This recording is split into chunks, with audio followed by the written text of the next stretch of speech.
Така, машинката не беше палена от може би месец и нещо, но запали веднага.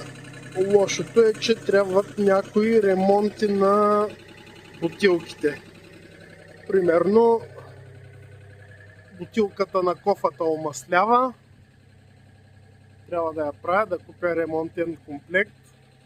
Тази горе на ръкояда също омаслява и дори капи на моменти. Трябва да купя ремонтен комплект. Както се вижда в момента, изпуска. Ето тази бутилка. Тази за сега е добре. Суха е, чиста е. Няма омасляване. Може би съвсем малко, но е в границите на нормалното. Защото може би най-малко се ползва.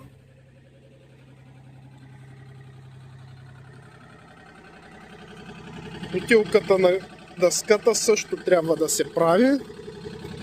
Както се вижда, капи доста.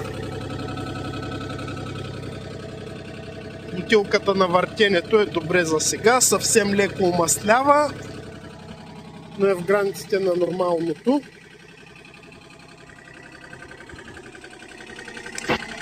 Както сами може да чуете, работи като часовник, не пуши.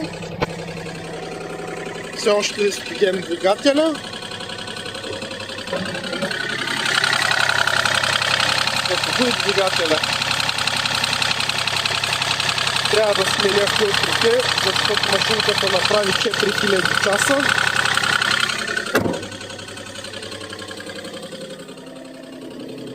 Да, както казах, 4000 часа, 4006 всъщност. На тези часове се прави основното голямо обслужване. Нещо, което искам да покажа на всички е таблицата с информация за поддръжка и обслужване. Пише всичко, съответно народен японски, нива, точки за гресиране и съответно часовете, на които се прави.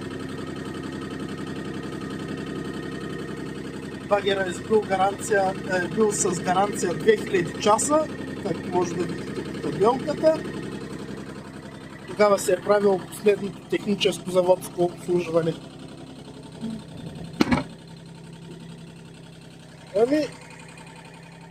Това е